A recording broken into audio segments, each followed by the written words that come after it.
देखो ये कैसे गिरता है। किसी भी तरह से खरीदना चाहिए, घंटों बैठकर पीसने की जरूरत नहीं है। बकरी का बच्चा एक बकरी है। मशीन से कुछ भी किया जा सकता है, लेकिन हाथ की कुशलता आनी चाहिए, वह दिल से आनी चाहिए। आमतौर पर जीवन में कहते हैं कि हमें अपने काम का आनंद लेना चाहिए। इसके लिए बड़ा बिजनेसमैन बनना जरूरी नहीं है, ये सिर्फ इडली बनाने जैसा भी हो सकता है। मुरुगन के हमारी कंपनी में आने के बाद 15% लाभ बढ़ गया। बहुत बढ़िया, तुम सही काम करने वाले हो। दोस्तों, कहानी की शुरुआत सुईपुरम नाम एक शांत गांव से होती है, जहां शिवा अपनी छोटी सी इडली की दुकान चलाते हैं। शिवा न केवल इडली के स्वाद के लिए मशहूर हैं, बल्कि अपने अहिंसा के सिद्धांतों के लिए भी जाने जाते हैं, जो उन्होंने अपने स्वतंत्रता सेनानी पिता से सीखे थे। वह पत्थर की चक्की से 2 घंटे तक आटा पीसकर इडली बनाते हैं, और उनके लिए यह सिर्फ काम नहीं बल्कि संतुष्टि का जरिया है। दूसरी ओर उनका बेटा मुरुगन बड़े सपने देखता है। वह अपने पिता की तरह गांव में इडली बेचकर नहीं रहना चाहता, बल्कि शहर जाकर एक बड़ा शेफ बनकर अपने नाम की फ्रेंचाइजी खोलना चाहता है। जब वह एक इलेक्ट्रिक ग्राइंडर लाकर अपने पिता को देता है तो शिवा इडली बनाते हैं, पर स्वाद न आने पर टेक्नोलॉजी को अपनाने से मना कर देते हैं। दोनों के विचारों में टकराव होता है और आखिरकार मुरुगन अपने सपनों को पूरा करने के लिए दुखी मन से मद्रास के रास्ते बैंकॉक चला जाता है, जहां उसके पिता उसे याद दिलाते हैं कि उनकी आत्मा हमेशा दुकान के आसपास रहेगी। बैंकॉक में मुरुगन करोड़पति विष्णुवर्धन के यहाँ एक सफल सुपरवाइजर बन जाता है और उसकी बेटी मीना से उसकी शादी तय हो जाती है। मुरुगन को मीना से इतना प्यार नहीं है, पर वह एक अच्छा और मेहनती आदमी है, जिसकी वजह से कंपनी को फायदा हो रहा है। इसलिए विष्णुवर्धन उसे अपना दामाद बनाना चाहते हैं।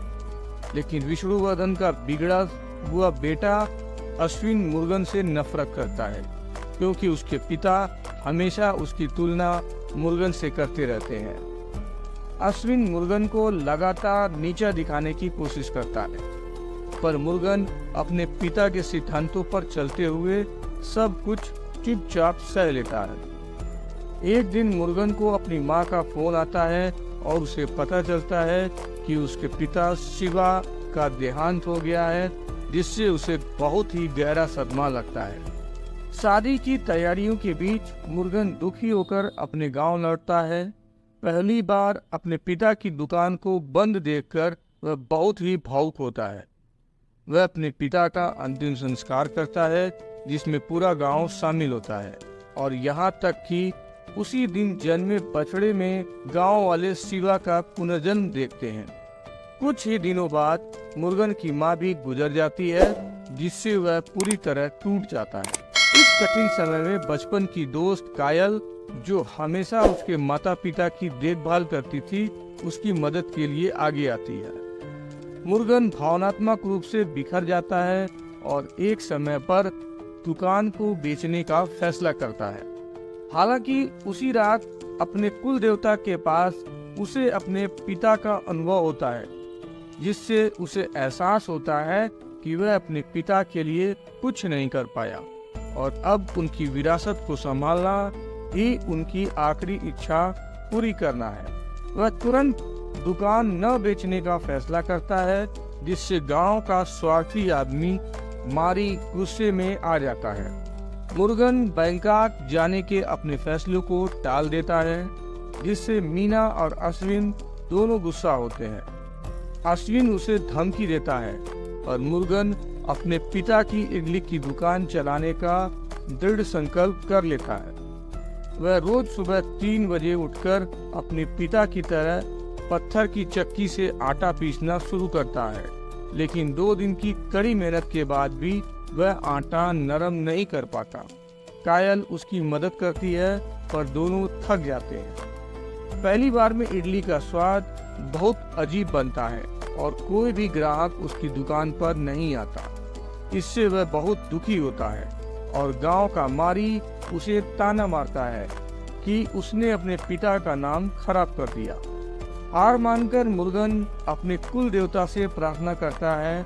उसी रात सपने में उसके पिता आकर कहते हैं, मुर्गन अपने काम को प्यार से करो, इडली बनाना तुम्हारे खून में है। यह सुनकर वह अगले दिन पूरी मेहनत से नहीं बल्कि पूरे प्यार से इडली बनाता है। इस बार जब उसके पिता का दोस्त अरुमुगम इडली खाता है तो वह कहता है कि यह बिल्कुल शिवा की इडली जैसा स्वाद है। मुर्गन की सफलता से अश्विन को जलन होती है और वह दुकान पर आकर उसे बुरी तरह मारता है।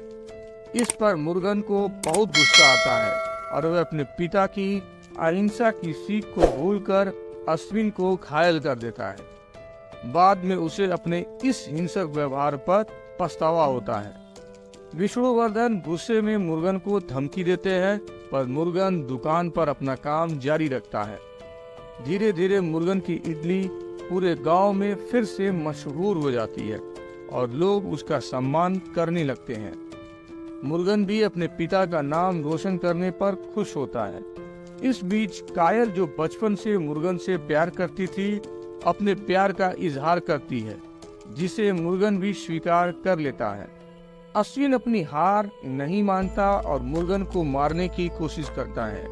एक बार वह मुर्गन को पीटकर किडनैप कर लेता है और अंत में उसे गोली मार देता है। गांव वालों को जब यह पता चलता है तो वह बहुत गुस्सा होते हैं और राम राजन मीना को किडनैप करके सारा सच बताता है। अस्पताल में होश आने पर इंस्पेक्टर के पूछने पर भी मुर्गन अश्विन का नाम नहीं लेता, क्योंकि वह अहिंसा के रास्ते पर ही चलना चाहता है। उसका यह बड़प्पन देखकर मीना अपने पिता और भाई पर गुस्सा होती है। ठीक होने के बाद मुर्गन कायल को शादी के लिए प्रपोज करता है और वह मान जाती है। अश्विन बदला लेने के लिए एक लोकल इंस्पेक्टर से दुकान पर आग लगाने को कहता है, पर इंस्पेक्टर शिवा के सम्मान में मना कर देता है। हालांकि अश्विन खुद जाकर दुकान में आग लगा देता है। जली हुई दुकान देखकर मुर्गन बहुत रोता है। मीना को जब सच पता चलता है तो वह अपने भाई को मारने के लिए बंदूक उठा लेती है। अंत में विष्णुवर्धन उसे रोकते हैं और कहते हैं कि उन्हें बचपन में ही अश्विन को सुधारना चाहिए था।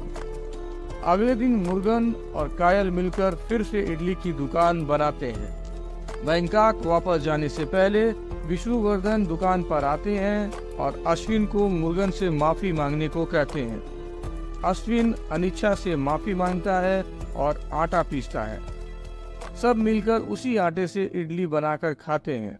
इस प्रकार मुर्गन ने अपने पिता की विरासत को सम्मान और प्यार से आगे बढ़ाया और अंत में हिंसा पर अहिंसा की जीत होती है। तो दोस्तों, आपको कैसी लगी ये मूवी की एक्सप्लेनेशन हमें कमेंट बॉक्स में जरूर बताएं और हमारे चैनल को सब्सक्राइब करना ना भूलें।